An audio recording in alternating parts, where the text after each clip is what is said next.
Oh, hello, and we're in John's Gospel. We're in chapter 11, and at last, Lazarus is going to be raised. Sorry if it is a spoiler alert for any of you who don't imagine that it is. But here we go. So we'll do 38 to 44. It's not the end of the chapter, there's still a bit to go on that. But this is the highlight, certainly as far as Lazarus is concerned. Then Jesus, deeply moved again, came to the tomb. It was a cave, and a stone lay against it. Jesus said, "Take away the stone." Martha, the sister of the dead man, said to him, "Lord, by this time there will be an odour, for he has been dead 4 days."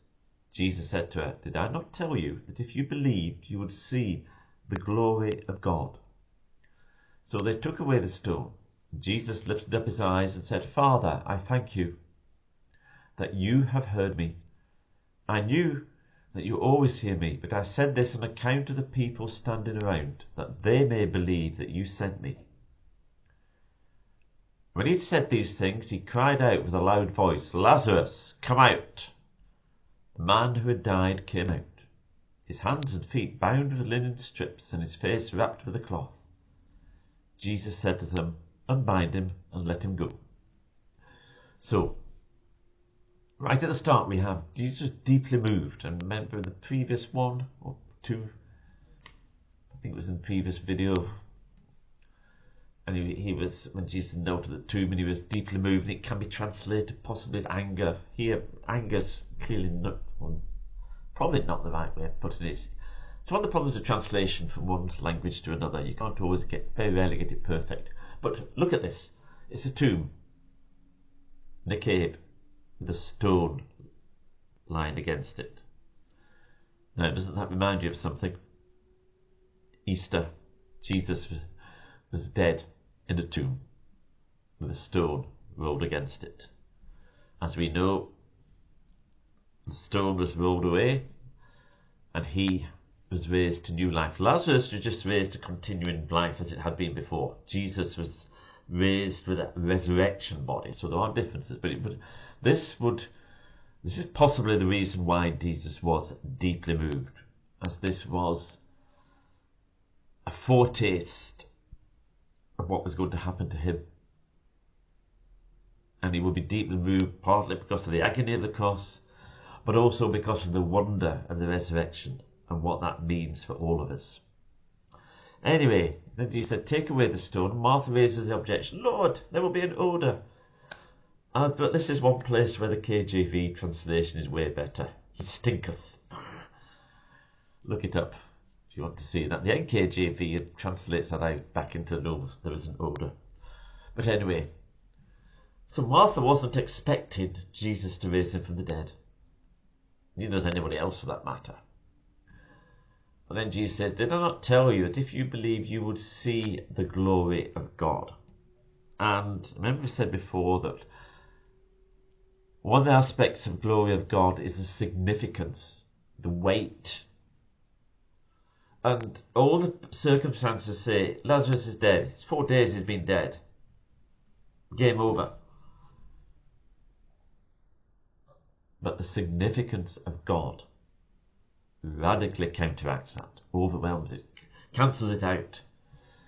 By the time you get this, it will be, I'm recording this just before Christmas. By the time it's published, it will be just early in the new year. And there may be situations you're looking ahead to, and you think, God, what's going to happen? Or situations which seem to be ongoing and ongoing and ongoing, and nothing much changing. If we believe, we will see the glory of God, the significance of God, that we might work out that situations are hopeless.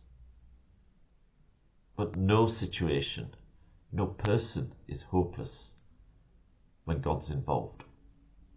So they take away the stone, and Jesus lifted up his eyes. Remember, he was praying here. Remember, he's not praying for Lazarus to be raised from the dead. He's more concerned about the believers. And he's concerned that they believe in him. He's already asked or prayed about this matter to his Father. He says, "Thank you that you always hear me." And he says, but things he's said out here are so that those around him would believe, would know. As it says, know that you have sent me. That Jesus was sent by the Father. That's a theme which runs all the way through John's Gospel. Then he cries out in a loud voice, Lazarus, come out.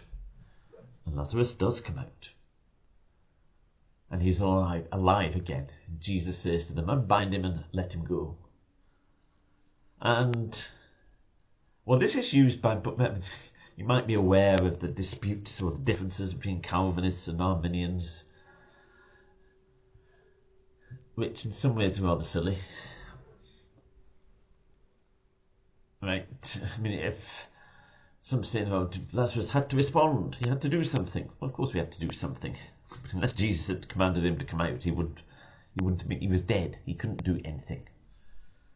But anyway, and then others even when we're saved, we're bound up by various things, and we need others to help us experience the freedom that Jesus gives us.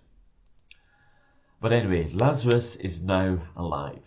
He's been raised from the dead, and said this is kind of a precursor, an overture to the cross and the resurrection.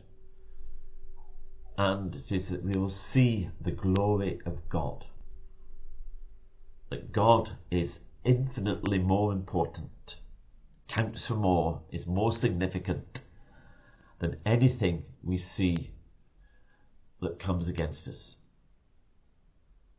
Amen.